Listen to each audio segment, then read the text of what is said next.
نحمدہ و نصلی علی رسولہ الکریم، اما بعد، اعوذ باللہ من الشیطان الرجیم، بسم اللہ الرحمن الرحیم۔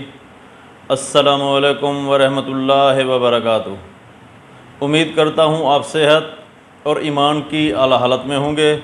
اللہ تبارک و تعالیٰ آپ کو اور آپ کے اہل خانہ کو ہمیشہ ہنستا مسکراتا رکھے۔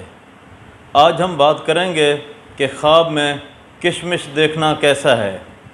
علامہ ابن سیرین رحمۃ اللہ علیہ نے خواب میں کشمش دیکھنے کی کئی مختلف صورتیں بیان کی ہیں، ہر صورت کی الگ الگ تعبیر بیان کی ہے۔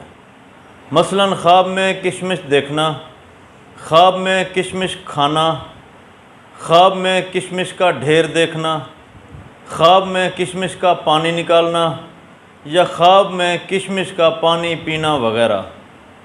اگر آپ ان صورتوں کی تعبیر جاننا چاہتے ہیں یا ان سے ملتی جلتی کسی اور صورت کی تعبیر جاننا چاہتے ہیں تو اس ویڈیو کو آخر تک ضرور دیکھیں۔ اور اگر آپ نے ابھی تک ہمارے یوٹیوب چینل خواب کی حقیقت کو سبسکرائب نہیں کیا تو پہلے سبسکرائب کر لیں تاکہ ہماری اگلی آنے والی ویڈیو آپ تک پہنچ سکے۔ علامہ ابن سیرین رحمۃ اللہ علیہ نے فرمایا ہے کہ خواب میں کشمش دیکھنا مال اور نعمت پر دلیل ہے۔ اگر کوئی شخص خواب میں دیکھے کہ اس کے پاس کشمش ہے یا اس کو کسی نے کشمش دی ہے اور اس نے کشمش کھائی ہے تو اس خواب کی تعبیر یہ ہے کہ خواب دیکھنے والا شخص اس قدر نفع کمائے گا، خیر پہنچے گی۔ اگر کوئی شخص خواب میں دیکھے کہ وہ کشمش سے پانی جدا کرتا ہے اور وہ پانی پیتا ہے تو اس خواب کی تعبیر یہ ہے کہ خواب دیکھنے والا شخص اگر عالم ہے تو اس کے علم میں اضافہ ہوگا، اگر وہ شخص سوداگر ہے، کوئی تاجر ہے تو اس کا مال زیادہ ہوگا۔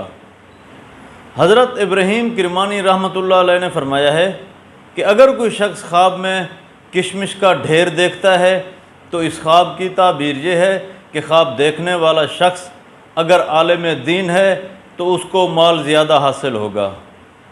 حضرت امام جعفر صادق رحمۃ اللہ علیہ نے فرمایا ہے کہ خواب میں کشمش دیکھنا 3 وجہ پر ہے۔ نمبر 1 نفع، نمبر 2 حلال مال، نمبر 3 کسب۔ اللہ تبارک و تعالیٰ سے دعا ہے کہ اللہ تبارک و تعالیٰ آپ کو اور آپ کے اہل خانہ کو ہر قسم کی مصیبت اور پریشانی سے محفوظ رکھے اور ہمارے خوابوں کو ہمارے لیے باعث رحمت اور باعث برکت بنائے۔ السلام علیکم ورحمۃ اللہ وبرکاتہ۔